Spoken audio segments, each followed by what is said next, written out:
대단히 감사합니다. 우리 강 목사님하고는 사실 40년 전에 성경의 역사는요 40년이면 한 세대예요.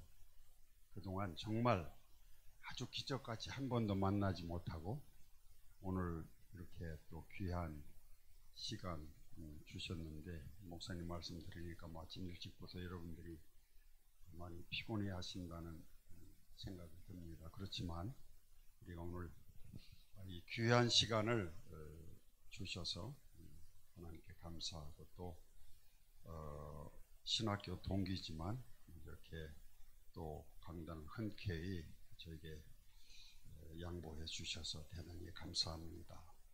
제가 오늘 저녁에 선교에 대해서 좀 목사님은 좀 나누라고 말씀을 하셨는데, 사실은 지난 40년을 어떻게 불과 20-30분 안에 다 정리한다는 건 너무도 불가능하다, 그런 생각이 듭니다. 그러나 성령님께서 감동하시는 대로 아마 여러분들과 마음에 와닿는 그러한 나눔이 되었으면 합니다. 먼저 하나님께서 하늘의 문을 크게 활짝 넓게 여시고 하늘의 풍성한 은혜 넘치는 복으로 이 새해 여러분들에게 부어주시기를 예수님의 이름으로 축복합니다. 아멘 해야 되는 거 아닌가요? 예, 감사드리고 저는 아까 목사님 말씀하신 대로 1983년 1월 3일 날 정말 아무런 연고도 없고 가보지도 않은, 여러분들 아시잖아요. 그때 당시에 박정희 대통령과 전두환 대통령으로 이어지는 그 어간에, 그러니까 박정희 대통령 말기죠. 대한민국 국민은요 그 누구도 자유롭게 해외여행을 한 사람 하나도 없어요. 저도 해외여행 계획도 안 했고 생각도 없었고 갈 능력도 없었어요. 아시잖아요. 1970년도 80년대 대한민국 경제 사정이 어떻다는 것. 제가 신학교를 졸업하니까 그때 당시에 빚이 340만 원이었었어요. 저는 장남이고 우리 집에서 모두가 다 정말로 힘을 다 합해서 제가 신학교 가는 걸 반대했고, 그래서 그런 가운데 신학교를 갔기 때문에 아무도 저희 집에서부터 누가 저를 돕거나 어렵냐고 물어보는 사람 한 사람도 없이 신학을 시작했고, 그러다 보니까 우리 아들 돌 때 들어온 반지 다 팔아서 3학년 2학기 학비를 내고 나니까 이제는 4학년 때는 등록금이 없었어요. 정말로 어렵게 하다 보니까 빚을 내고 등등 하다 보니까 빚 340만 원 남아가지고 우리 가족들과 함께 갈 그런 아무런 여력도 없고, 제가 혼자 1년 동안 하나님의 은혜로 모두가 다 그렇지만 우리 옛날 어른들이 과부들이 앉아 있으면 내 서름 들어봐라, 내 서름 들어봐라 그런 얘기 한다고 하듯이 이 선교의 개척이 정말 힘들고 어려웠습니다. 그냥 말로 우리가 이해할 수 있는 그런 범주가 아니고요. 참 어려웠어요. 선교지에 가서 끼니가 없었고, 저는 교통비가 없어서 40일 정도 걸어다니니까 발톱도 다 빠져보고 등등 이런 역사들이 있었지만, 그러나 하나님은 하나님이시기에 저와 함께 해주셨고 선교 현장을 아주 기름주고 풍성하게 해주셨습니다. 대만에 대해서 잘 아실지 모르지만 대만은 국토 면적이 36,000평방킬로미터입니다. 즉 대한민국의 3분의 1이 조금 넘는 그러한 나라입니다. 그러나 인구는 2,400만으로 세계에서 인구 밀도가 두 번째 높은 나라예요. 그렇지만 아주 잘 삽니다.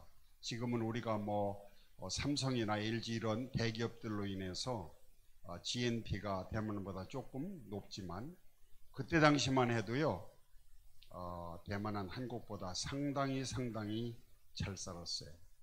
그런데 가다 보니까 가난한 선교사가 너무 힘들었어요. 그리고 대만은 아시다시피 1620년경에 명나라가 청나라에게 망하는데, 그때 그 명나라 잔재들이 대만으로 쫓겨오게 됩니다.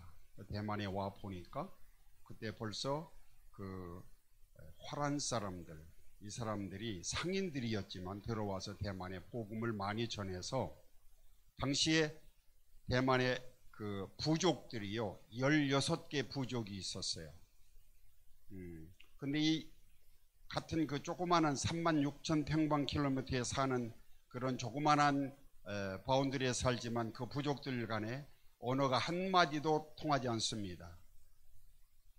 그래서 지금 대만에 역시 16개 부족이 존재합니다. 그래서 장개석 씨가 넘어와서 강압적으로 그 국어 보급 운동을 해서 소위 말하는 북경어, 맨더린이라는 그 말이 표준화가 돼서 그 말을 해야만 그 16개 부족들이 다 의사소통이 되고 합니다. 그런 그 가운데 제가 대만에 들어가니까 외국 선교사들과 유수한 선교기관들이 다 들어와 있어요. 그런데 많은 그 선교단체나 어떤 선교사님들이 그 원주민들 선교를 하지 않는 거예요. 또 부족들도 너무 많으니까 언어가 너무 복잡해서 그럴 수도 있고요. 그들이 주류지만 아까 말씀드린 1620년경에 그 당나라, 명나라 그 잔재들에게 다 밀렸고, 그 다음에 그 어간에 일본이 대만을 50년 통치해서 일본 사람들에게 다 쫓겨서 산으로 들어갔고, 그러다 보니까 1950년도에 장개석 씨가 모택동 씨에게 밀려서 대만으로 오다 보니까 모든 국토는 국유화하고 그래가지고 원주민들이 너무 가난하고 힘든 겁니다. 그래서 그런지 원주민들 사역을 많이 하지 않아서 저는 그때로부터 원주민 사역을 시작을 해서 지금까지 쭉 대만의 제 사역은 원주민 사역입니다. 뭐 하나님께서 신학교도 세우게 해주셔서 원주민 목회자들도 배출이 됐고, 감사하게 제가 세운 신학교를 졸업한 모든 분들은 100% 다 교회를 개척해서, 여러분 시간 때문에 제가 뭐 두서없이 말씀드리는데 대만은 제가 들어가니까 기독교 인구가 2%예요. 일본보다 조금 높았어요. 40년이 지난 오늘 아마 한 5% 정도 되지 않나 그렇습니다. 그런 상황이기 때문에 너무 어려웠고, 제가 그 타겟으로 제가 목표로 하는 그 원주민들은 너무 가난했고, 아까도 말씀드렸지만 그 네덜란드에 그 상인들이 들어와서 대만에 선교를 했을 때는 그 16개 부족이 90%가 다 복음화가 됐었어요. 그러나 이제 그 명나라 잔재들에게 땅 빼앗기고 일본 사람들이 성씨 개명하느라고 안 한다니까 죽이니까 산속으로 도망가고, 장개석 씨가 나와서 국토를 다 국유화해 버리니까 삶의 터전이 다 없는 거예요. 지금도 이분들이 거의 많이 고산에 살아, 높은 산에 살아서 일명 고산족이라고도 합니다. 그래서 많이 힘들고 어려운 가운데 지금도 있습니다. 뿐만 아니라 지금 너무 산 위에와 산 밑에 경제적인 격차가 너무 가면 갈수록 벌어지고 있어서 그들이 참 많이 힘겨워하고 있는 그런 상황인데, 감사한 것은 우리 대한민국이 가난했을 때 복음이 잘 전달되었던 것처럼 가난해도 비율적으로 보면 아직까지도 원주민들이 복음을 수용하는 비율이 아주 다른 사람들에 비해서 높습니다. 그래서 대만에는 원칙적으로 그 네 부류의 사람들이 있습니다. 하나는 원주민이고, 두 번째는 그 우리말로 하면 객가족이라는, 그 중국이 넓으니까 이들은 뭐 떠돌아다니던 그런 사람들이 대만에 와서 이들을 객가족이라 그렇게 말하고요. 세 번째는 장개석 씨 따라 나온 1950년도에 나온 그 소위 말하는 북경어를 사용하는 사람들. 네 번째는 아까 말씀드린 대로 그 명나라 잔재들. 이렇게 네 부류가 완전히 사회 구성원 중에 있으면서도 거의가 다 보이지 않는 경계선들을 긋고 있습니다. 그래서 대만은 조그만 나라고 우리와 참 이웃에 해당하는 지역이지만 선교가 너무 많이 어렵습니다. 그러나 하나님께서 도우셔서 많은 일들을 지금도 하고 계시고 또 앞으로 하실 것을 믿고 여러분들께서 꼭 기도를 포함해 주시면 감사하겠습니다. 아멘. 기도 외에는 이런 유가 나갈 수 없다고 예수님께서 귀신을 쫓으면서 말씀하셨듯이 우리 기독교인들의 본분이 뭐 기도에 있지 않겠습니까? 그래서 기도를 좀 해주시면 아마 하나님은 앞으로도 더 귀한 일들을 우리들 통해서 한국교회를 통해서 이루시지 않을까 그렇게 생각을 하고요. 시간이 뭐 한 8시까지 우리 강 목사님께서 사용하라 그렇게 말씀하셔서 제가 좀 두서없는데 그 점을 좀 양해를 먼저 바라겠습니다. 오늘 그 본문 말씀이 물론 제가 선교에 대해서 말씀을 드린다 해도 다 드릴 수 없지만 그러나 주일이고 또 하나님께 드리는 예배고 말씀이 봉독되었기 때문에 말씀을 상고하지 않을 수 없습니다.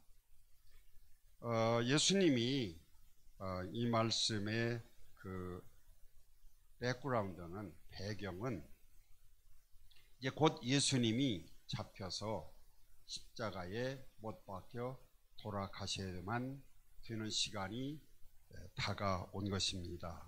그래서 저는 이것을 그 6월절의 마지막 부분 그러면서 또 여기는 큰 회당도 아니고 들판도 아니고 다락방에 모여서 그 제자들에게 부탁하는 그러한 그 간곡한 말씀. 그래서 저는 이것을 뭐 다락방의 강론이다 뭐 이렇게 생각도 하는데요.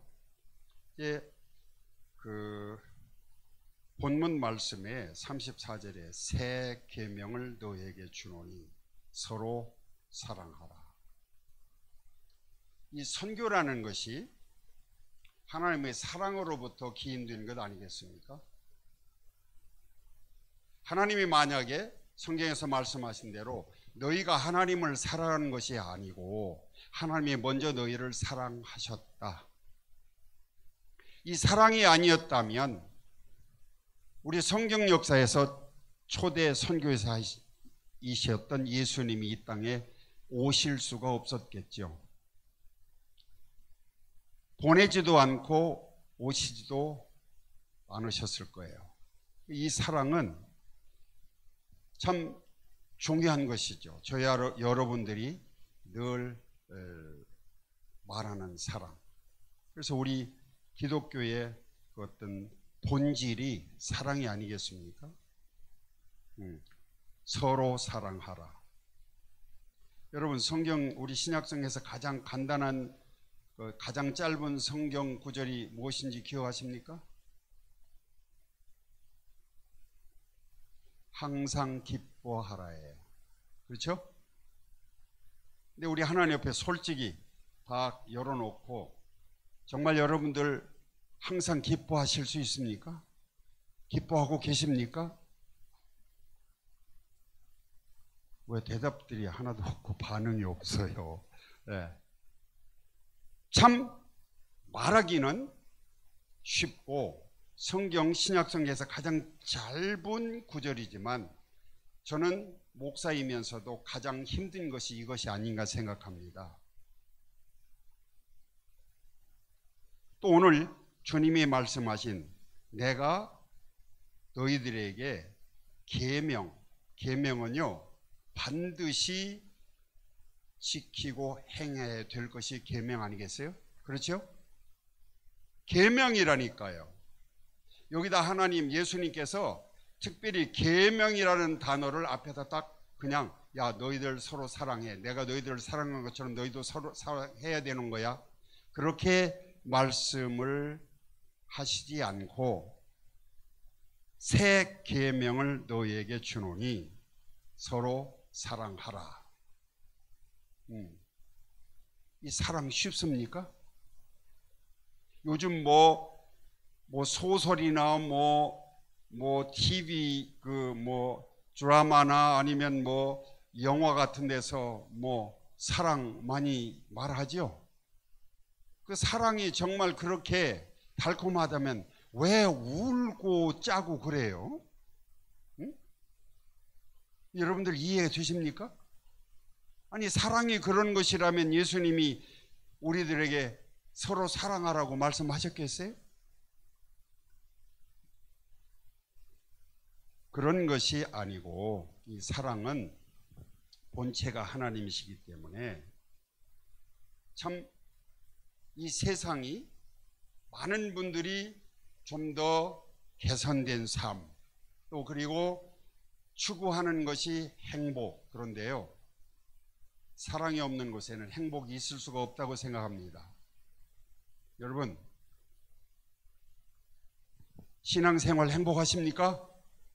행복하신가요? 행복하셔야 됩니다. 그런데 신앙생활이 행복하시려면 가정이 행복해야 돼요. 가정이 행복하지 않으면 교회가 행복할 수 없어요. 가정이 행복하려면 사랑이 우선 돼야 되는 것 아니겠어요? 지금은 사람들이 가치관이 너무 현실적이라서 부부간에도 아주 상대방에게 요구하는 것들이 많아진 것 같아요. 네? 저는 선교제 나가다 보니까 북치고 장구치고 다 해야 돼서 바쁘니까 일찌감치 주방에 가서 설거지도 하고 빨래통에다 물론 제가 하는 건 아니지만 세탁기에다 집어넣어서 세탁하고 널어주고 이런 거 저는 일찌감치 하기 시작했어요. 그런데 지금은 그런 것은 아무것도 아닌 것으로 치부되고 있죠. 그렇죠? 당신 그거 당연히 해야 되는 거야. 본업이야. 그럼 제가 여러분들에게 질문, 안 하면 어떨 건데요? 덜 사랑할 거예요? 사랑 안 하실 거예요? 사랑이 안 되나요?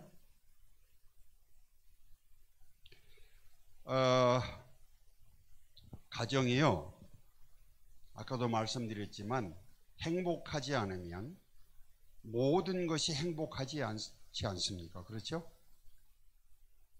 특별히 자녀들은 엄마 아빠가 얼마나 행복하는가에 대단한 영향력을 받는 것 같습니다. 그런 거 안 느끼시나요?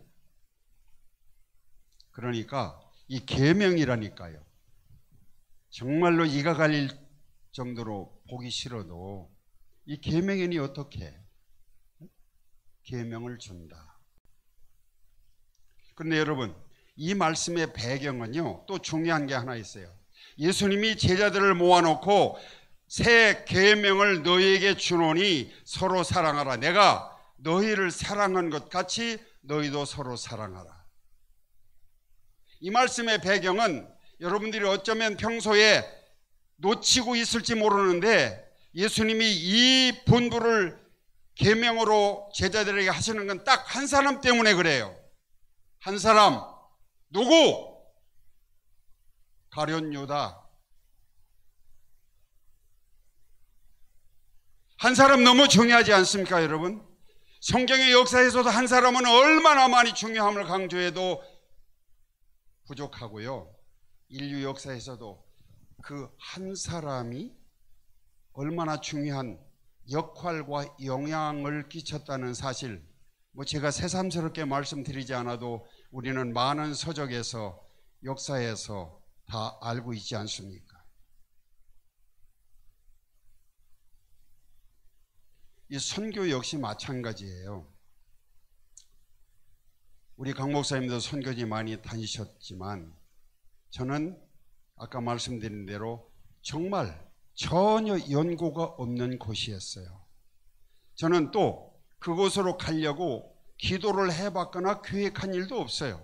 근데 문제는 1983년 1월 달 제가 선교사로 호롤단신, 아무도 저를 위해서 이 목사 같이 기도할게, 이 목사 힘내, 이런 분이 없었어요. 왜냐하면 그때 당시에는 지금의 중국이 아니고 중공이었어요. 중공. 지금도 역시 중국 공산당이 집권하고 있기 때문에 그들은 뉴스에서 중국 공산당이라고 말해요. 근데 일반적으로 중공 그러면요 아주 싫어합니다. 그 중공이라는, 즉 우리가 늘 들어왔던 죽의 장막이라는 그 곳을 어떻게, 무슨 방법으로 들어갈 길이 전혀 없었습니다. 그런데 감사하게 하나님께서 저에게 대만에 갈 수 있는, 대만에서 제가 초청장을 받아서, 그게 없으면 그때 당시에 한국 국민은 누구도 해외에 나갈 수 없었어요. 전두환씨 형님이 하던 그 새마을운동본부나 아니면 해외 상사, 직원들, 외교관들 외에는 일반 국민들은요 전혀 갈 수가 없었다니까요. 심지어는 우리가 달러를 전략해야 된다고 여행을 안 보냈어요. 그런 상황이었어요. 그런데 저는 삼각산에 발이 닳도록 올라다니면서 기도할 때마다 하나님은 중공이라는 거예요. 하나님, 제가 농촌에 가서 개척할까요? 중소도시인가요? 아니면 도시인가요? 근데 어느 날 정말로 제가 신문에서 보았던 머릿기사가 중공 두 글자가 눈에 확 들어오는 거예요. 그때 당시 신문 동아일보를 제가 구독했는데 그 기사 내용이 어떤 거냐면, 여러분 중국이 얼마나 무서운 잠재력을 가지고 있냐면, 그때 10억인데 물론 지금은 18억도 잠재적으로 넘습니다. 통계가 되지 않아요. 여기서 인구 조사하면요 뒤에 또 나니까. 지금 대략 저는 길림성을 빼놓고 가장 북쪽인 흑룡강에서부터 저 서남쪽에 있는 신강성, 서장성까지 다 제가 사역을 하고 있기 때문에 대략은 짐작을 합니다. 대략 한 18억 정도. 제가 왜 이런 말씀을 드리냐면, 이런 곳을 가야 되는데 그때 당시에 제가 출발하려고 할 때 한국교회는 과연 가능할까? It's impossible. No way. 안 된다는 거예요. 가능성이 점쳐지지 않는 거예요. 그래서 저는 신학교에서 제 신학교 교수님들을 포함해서 제 주변에 있는 모든 제가 아는 지인들까지 아무도 저에게 어떠한 반응을 보이지 않았어요. 그러나 어떻게 해요? 계시록에 보면 받은 자만이 안다. 할렐루야. 하나님이 가라니까 어떻게 해요? 그때 10억, 동아일보에 난 기사는 만약에 이 사람들이 하나 둘 셋에서 펄쩍 뛰면 지구는 흔들한다. 또 이 사람들이 한 방향으로 소변을 보면 지구는 홍수가 난다.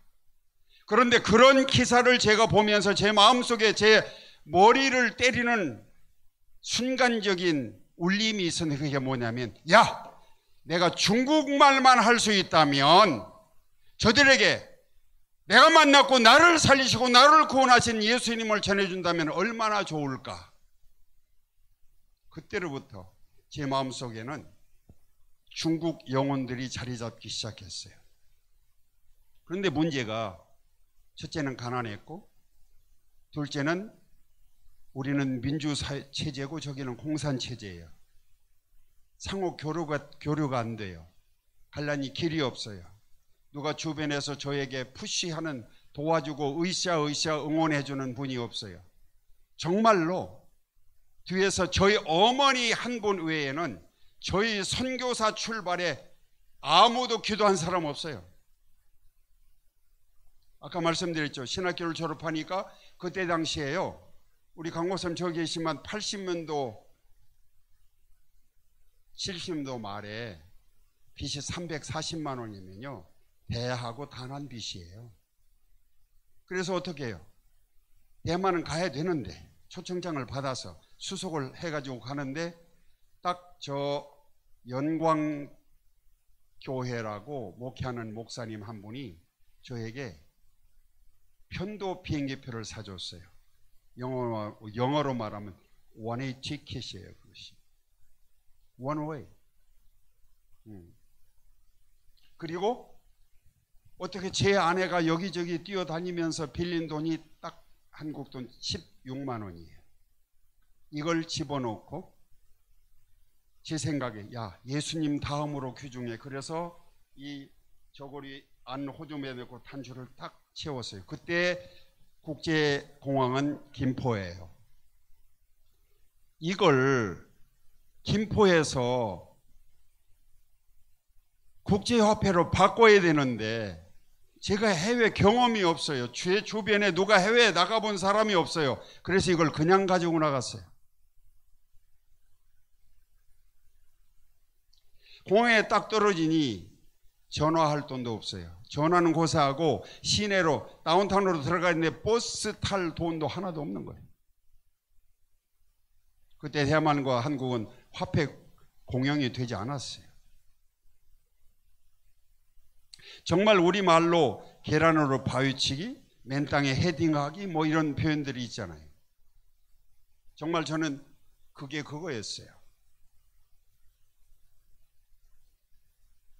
당장 그때 당시에 제가 책을 107kg를 가지고 갔고 거기는 또 여기는 1월 달이니까 날씨가 추워서 겨울옷을 입고 갔는데 거기는 아열대 지역이라서 뭐 땀은 펄펄 흐르고 자 누구 도움 달라고 할 사람 한 사람도 없고 내가 한 번도 밟아보지 않은 땅 도대체 버스를 어떻게 타서 어디에서 내려야 되는지 아무도 모르는 상황.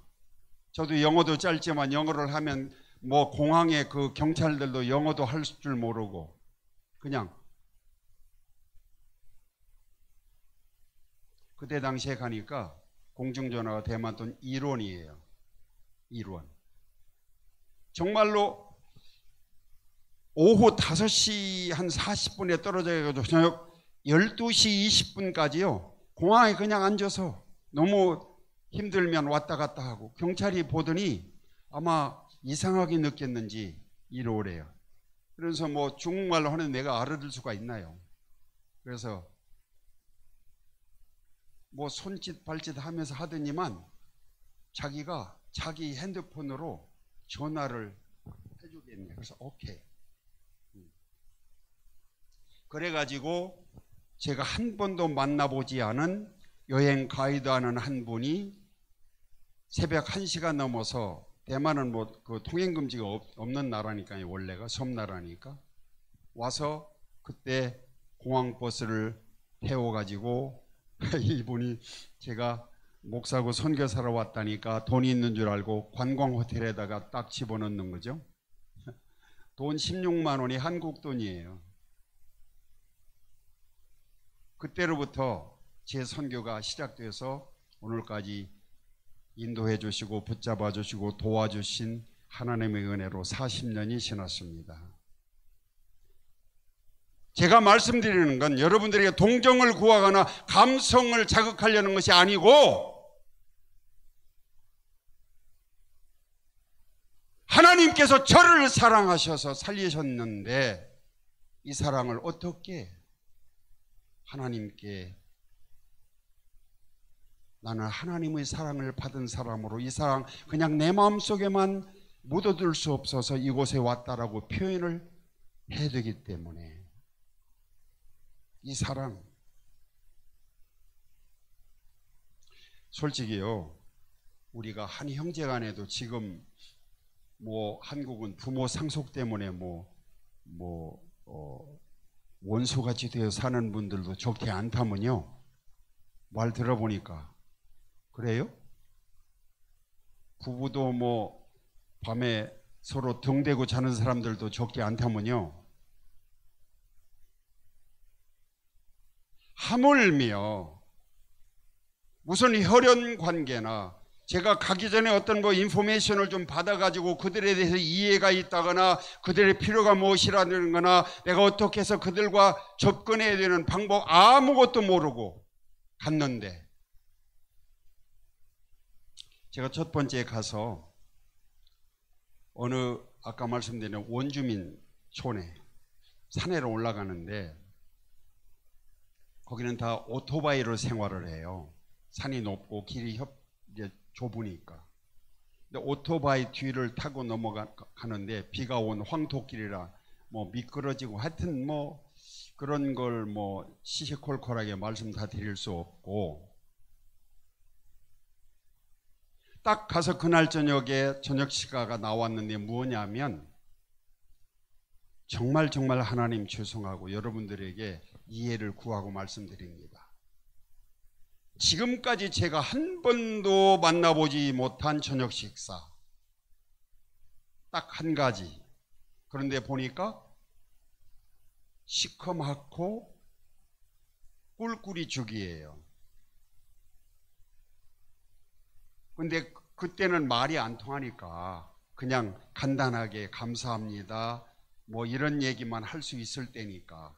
그래서 한 1년 뒤에 제가 대만의 그 사범대 그 언어 그 랭귀지 센터에서 이제 중국어를 한 6개월을 하고 나서 이제 언어가 통해서 그게 내가 처음 왔을 때 먹었던 게 뭐요 물어보니까 그 사람들은 고산족이기 때문에 농사 지을 게 딱 3가지밖에 없어요. 하나는 좁쌀, 하나는 토란, 하나는 고구마예요.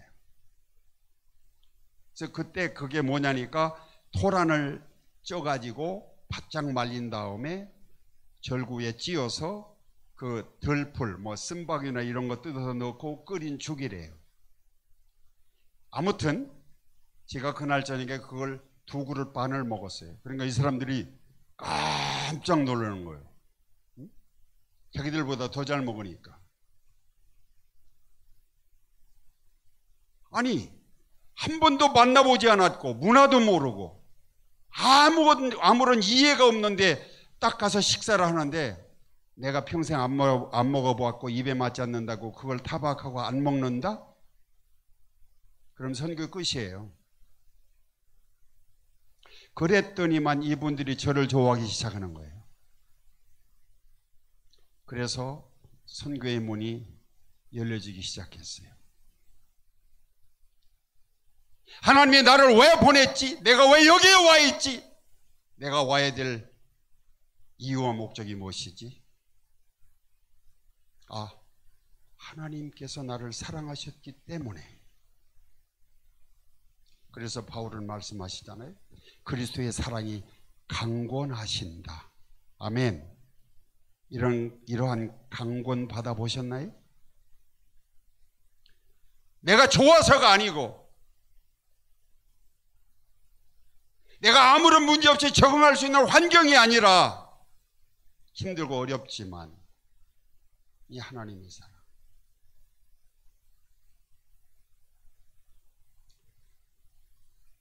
여러분 나눌 말씀이 조금 더 있지만 거두절미하고 여러분들 그 양화진 아시나요? 대한민국 역사에서 속칭 뭐라고 그러죠? 뭐라고 그래요? 기독교 역사에 관심이 없으신가 봐. 예. 절두산. 그곳을 절두산이라고 합니다. 가능하다면 제 개인적인 생각은 여러분들이 아이들 야외학습 많이 지금 시키고 심지어는 부모님들이 해외에 데리고 간다면 학교에서도 뭐 융통성을 주고 그러는데, 그런데 한번 데리고 가면 아이들에게 어떤 새로운 가치관이 형성되지 않을까. 거기는 우리 한국 기독교 역사에서 8,000명의 천주교인들이 거기에서 목이 잘려서 한강에 집어던져진 곳, 그것도 중요하지만 거기에 가보시면 외국인 선교사들 이름이 아로새겨진 비문들이 거기에 많이 있습니다.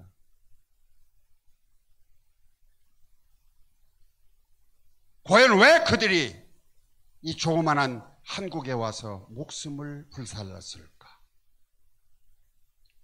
그들은 낙후되었고 풍토병 내지는 영양실조, 그리고 그때 당시에 조선의 법령이 절대 허락지 않는 그러한 위험한 지역을 왜 그들은 왔을까?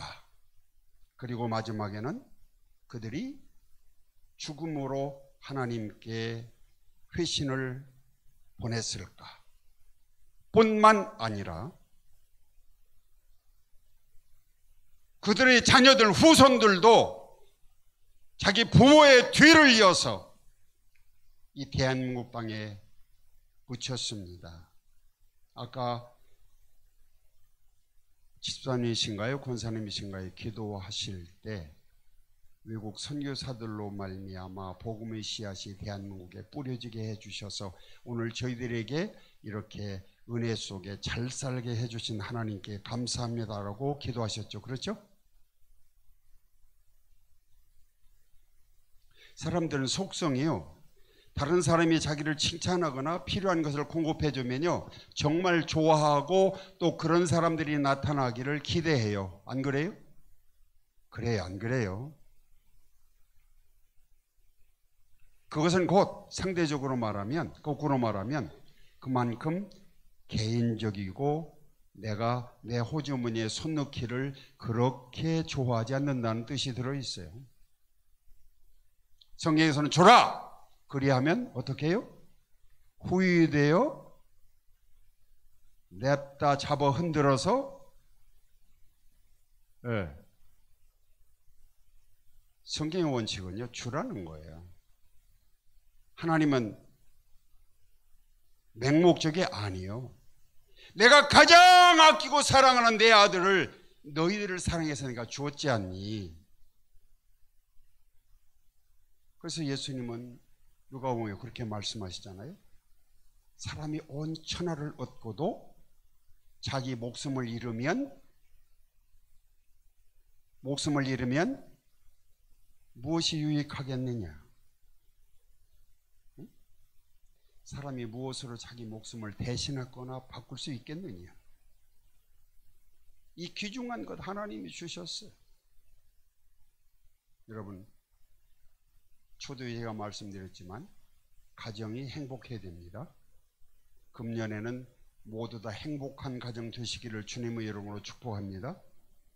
가정이 행복해야 하면 하나님의 집이 행복하고, 하나님의 집이 행복해야 신앙생활이 맛이 나는 거 아니겠어요? 그래서 제가 오늘 저녁에 사랑합시다 라고 말씀을 드리는 거예요. 사랑과 선교가 무슨 상관이 있는가?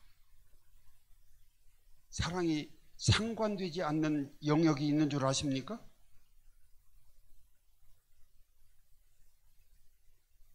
여러분, 사랑합시다. 주님 더 사랑합시다. 2023년도 나는 주님을 더 사랑할 거예요. 저는 우리 아이들과, 저는 자녀가 5이에요. 강 목사님 미안스러워요. 3분밖에 안 두셨는데 5인데 지금 제 곁에 아무도 없어요. 자녀들 5 중에 하나는 저 프랑스에 살고 넷은 다 미국에 살고.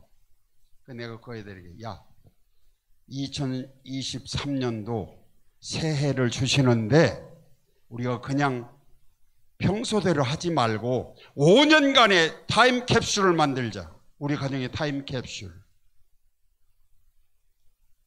그 말은 곧 뭐냐면 너희들 5년 후에 너희들이 바라는 것이 무엇이냐.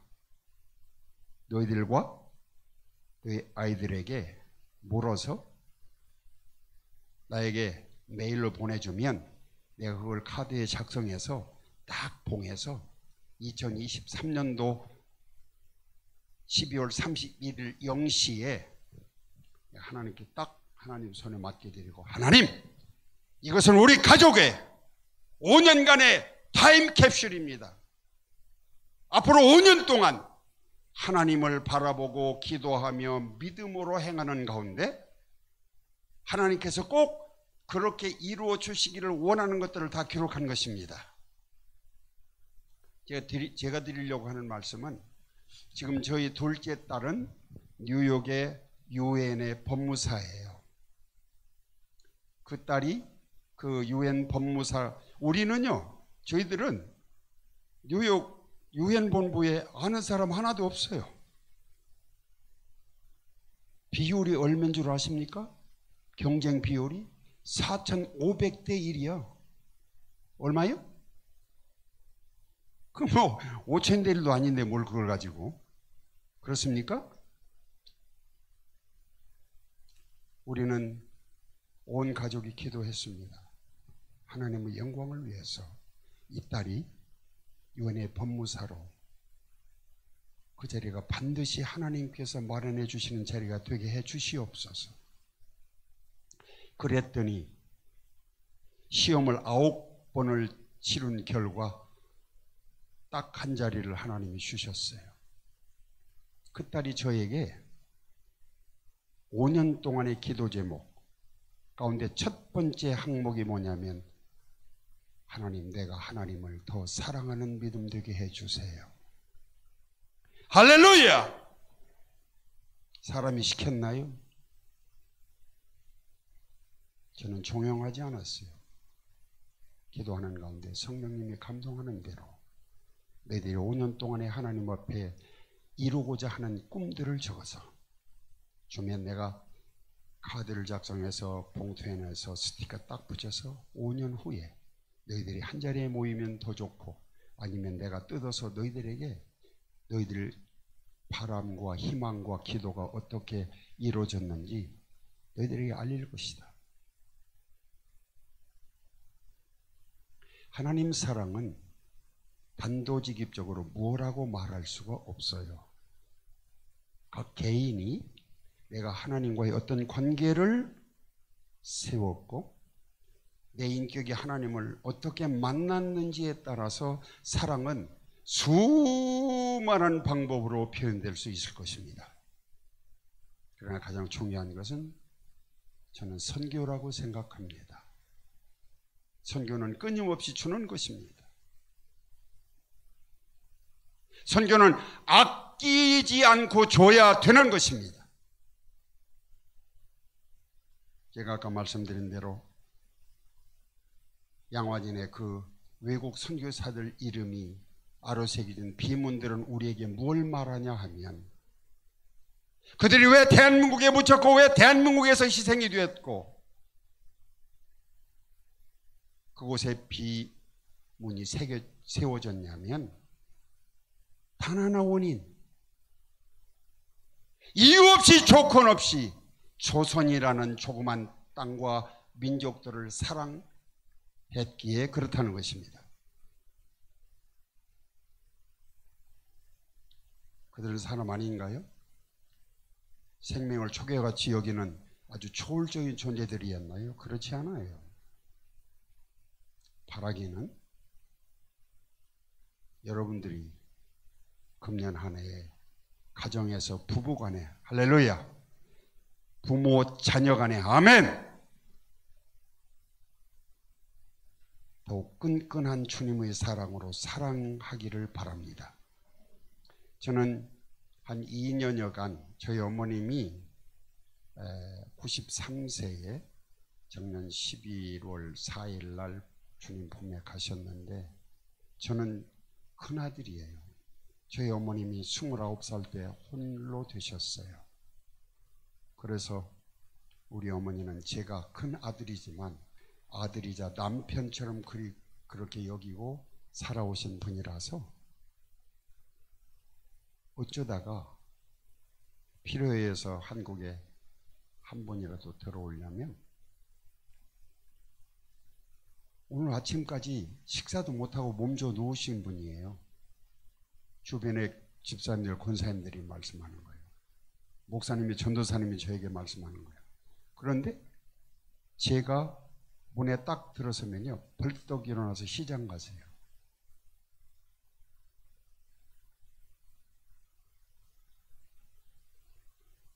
저는 하나님의 사랑, 또 저희 그런 어머니였기 때문에 제가 한 2년여간 저와 제 아내가 들어와서 주변에 목사님들, 사모님들 그 고생 어떻게 하려냐고, 왜 요양원 시설이 그렇게 좋은데 안 보내냐고. 우리는 안 보내드렸어요. 2년 넘도록 우리 아내가 어머니 보살피기 위해서 요양사 자격증 시험을 치르고, 제가 어머니 또 제 아내가 어머니를 돌보는, 그렇게라도 하지 않으면 내가 하나님께로부터 받은 그 사랑, 어떻게 무엇으로 하나님께 보시라고 보여드릴 방법이 있겠습니까?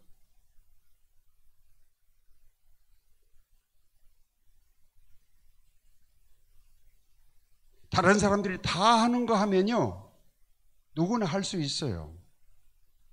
그러나 가치와 중요성, 그리고 하나님이 골똘히 보실 수 있는 것은 다른 사람이 하지 않거나 못하는 것 하는 것을 그렇게 여기실 것입니다. 싫어도 사랑하세요. 얼마나 산다고. 네? 미워도 먼저 손을 좀 내미세요. 그래야 사랑이 되는 거예요. 응?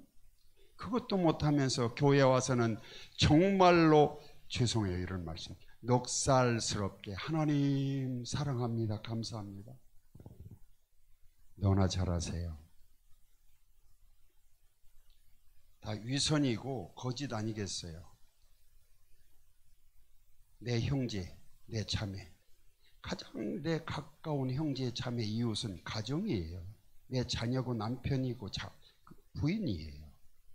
응? 여러분, 꼭 이 해부터, 이 시간부터, 지금 뭐 1월 8일이니까 뭐 아직 10일도 안 지났으니까 새해 인사 가능하죠. 그렇죠? 새해에는 나부터, 우리 가정부터, 부부부터, 내 부모 자녀 간에 꼭 사랑하는 가정을 이루겠다, 회복하겠다. 할렐루야.